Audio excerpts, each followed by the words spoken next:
मैं आपको सुना रहा हूं अपनी मंडली के सदस्य जमशेद कमर सिद्दीकी की लिखी कहानी चचा चुगलखोर पार्ट 2। इस कहानी में अब तक आपने सुना, चचा को शकूरन से मोहब्बत है और वो उससे मिलने एक मज़ार पर जाते हैं जिनकी वो मुरीद है। लेकिन बस के सफर में उनको पता चलता है कि उनके पुराने दोस्त और अब दुश्मन मंसूर खान का बेटा शहर में कोई सेल्स की नौकरी वोकरी नहीं, रोडवेज की बसों में सामान बेचता है। क्या चचा, जो कि अपनी चुगलखोरी के लिए मशहूर हैं, ये बात सारे मोहल्ले को बता देंगे? सुनते हैं आगे। सिराज अब तक किसी और बस में चढ़ गया था, शायद इसीलिए चचा की आंखों से ओझल हो गया।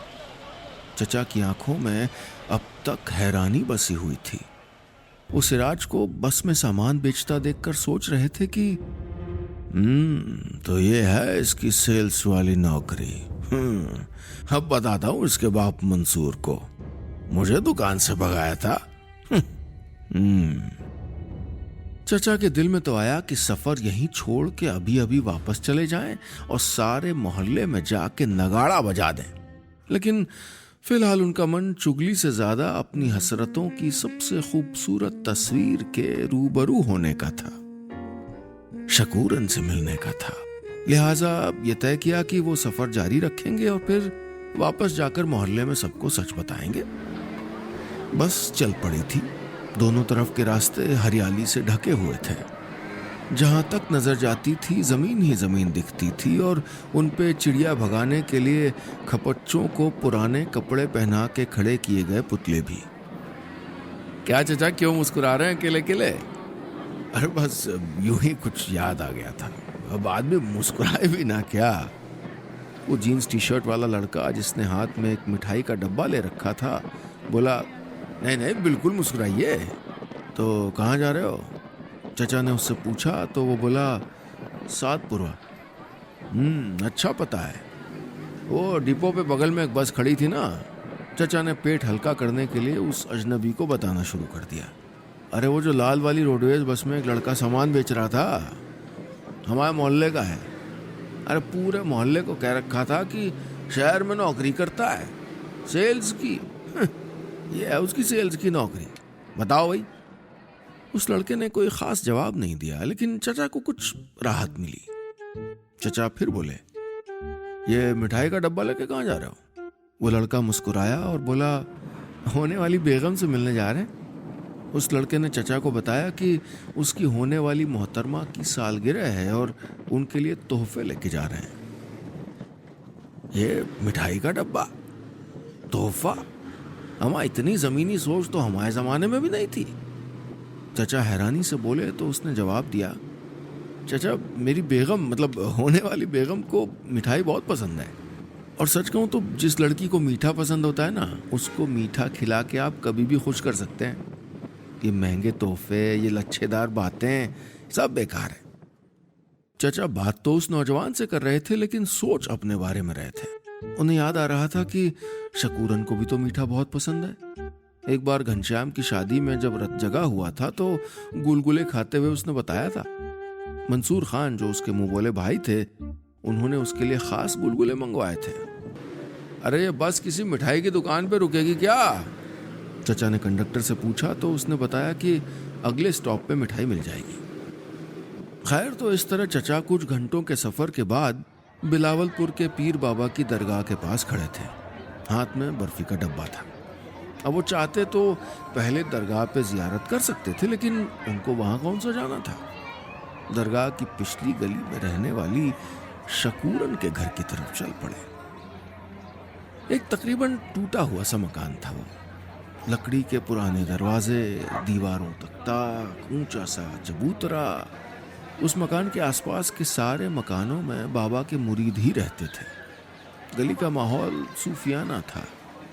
पीला कपड़ा ओढ़े कई मुरीद आते जाते दिख जाते थे और हर नुक्कड़ पे फकीर बैठे औंघाते रहते। अरे भाई कोई है, कोई है? चचा ने पुकारा तो एक अंगड़ाई लेती हुई आवाज चचा के कानों तक पहुंची। कौन है? हाँ, आ रही हूं। चचा ने फौरन अपनी बादामी सदरी की शिकन बराबर की और चश्मे को दोबारा नाक पे कायदे से रखा और चेहरे पे सधी हुई मुस्कुराहट के साथ खड़े हो गए। दरवाजा खुला। अरे आप, अस्सलाम वालेकुम।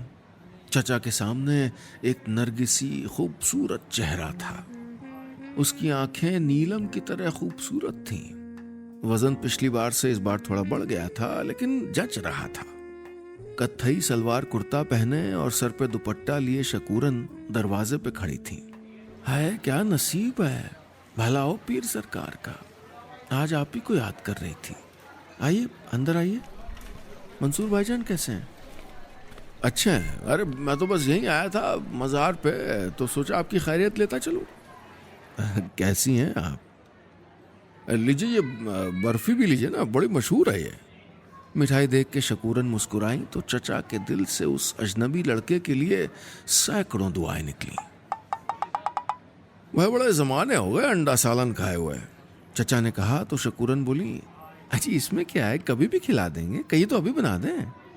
चचा ने कहा, नहीं यहाँ नहीं है, वैसे अब यहीं रहने का इरादा है क्या? अरे भाई, अपने घर भी आ जाए कीजिए, मोहल्ला बहुत सूना सूना लगता है। चचा ने थोड़ा अपनेपन से कहा तो वो बोली, जी अभी तो पता नहीं, पीर सरकार की दरगाह में इतना सुकून मिलता है ना कि आगे का कुछ सोचा नहीं है। अरे ऐसे कैसे नहीं सोचा है, जिंदगी है आपकी, अपने बारे में सोचिए। चचा ने पासा फेंका तो वो मुस्कुरा दी। कुछ देर चचा और शकूरन बातें करते रहे। फिर शकूरन ने कहा, ये तो बड़ा अच्छा हो गया कि आप बर्फी ले आए। चचा के चेहरे पे मुस्कुराहट फैलने लगी। सोचा कि वो एक टुकड़ा मिठाई का खाएंगी और फिर यही मिठास उनके रिश्ते को एक कदम आगे बढ़ा देगी। वो बोली, आज हमारे अब्बा की बरसी है ना, तो फातिहा करना था। अब्बा को बर्फी बहुत अजीज थी, लेकिन यहाँ कहीं मिल ही नहीं रही थी। चलिए आप ले आए तो अब फातिहा भी कर दीजिए। यहीं बैठ जाइए तख्त पे। चचा के तन बदन में आग लग गई।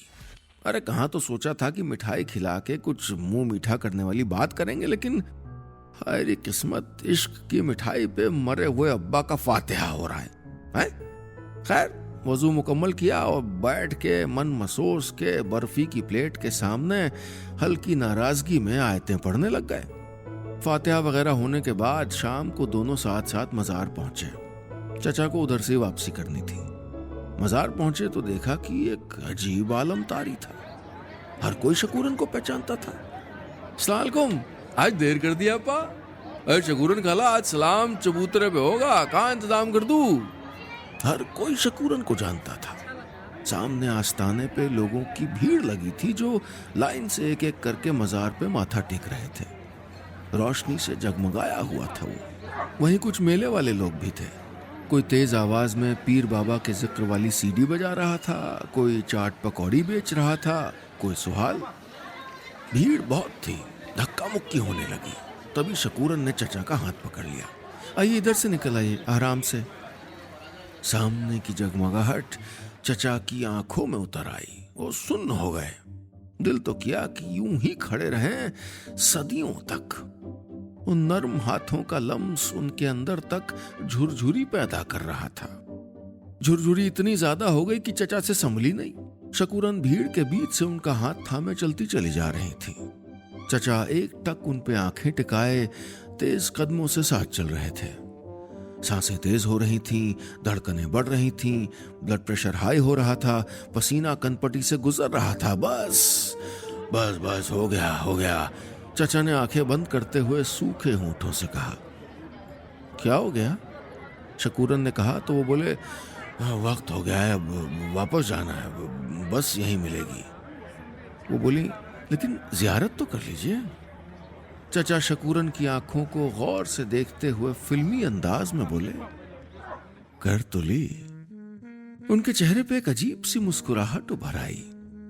पता नहीं शकूरन को ये बात समझ में आई या वो यूं ही मुस्कुरा रही थी, लेकिन चचा का तो दिन बन गया था। शकूरन से दोबारा जल्द आने के वादे के साथ वो बस अड्डे की तरफ चल दिए। पूरे रास्ते पेट में हजारों तितलियां घूमती रहीं। बस अड्डे पर पहुंचकर बस मिलने में थोड़ी देर हुई, लेकिन आखिरकार उन्हें बस मिल गई। पीछे की सीट पे जाके चचा आराम से बैठ गए और शकूरन के साथ अपनी जिंदगी के किस्से गढ़ने लगे। तभी बस में एक आवाज आई। पेट में कीड़े हो जाते हैं, अल्सर हो जाता है, आंतों में अकड़न हो जाती है, पेट साफ नहीं होता है। ए भाई साहब, हर दर्द का एक इलाज, लुकमान हलवा, यूनानी इलाज का बेताज नुस्खा। ए भैया, बाजार से लेंगे महंगा पड़ेगा, कंपनी का प्रचार, आपका फायदा। बड़ी बोतल के साथ छोटी बोतल मुफ्त दी जा रही है। हाँ देखिए ना, देखिए, देखने का कोई चार्ज नहीं है। ए अंकल, ए भाई साहब। तभी उसकी नजर चचा पे पड़ गई। सिराज का भांडा फूट गया था। चचा सीट पे पीछे बैठे मुस्कुरा रहे थे। सिराज के हाथ पैर ऐसे फूल गए थे मानो उसने बस में चचा को नहीं, किसी भूत को देख लिया हो। दोस्तों, ये था मेरी मंडली के सदस्य जमशेद कमर सिद्दीकी की लिखी कहानी चचा चुगलखोर का दूसरा हिस्सा। उम्मीद है आपको कहानी पसंद आ रही होगी। क्या चचा सिराज की हकीकत पूरे मोहल्ले को बताने से खुद को रोक पाएंगे? शकूरन के साथ उनकी कहानी कैसे बढ़ेगी? ये सब जानने के लिए सुनिएगा इस कहानी का तीसरा हिस्सा, चचा चुगलखोर पार्ट 3।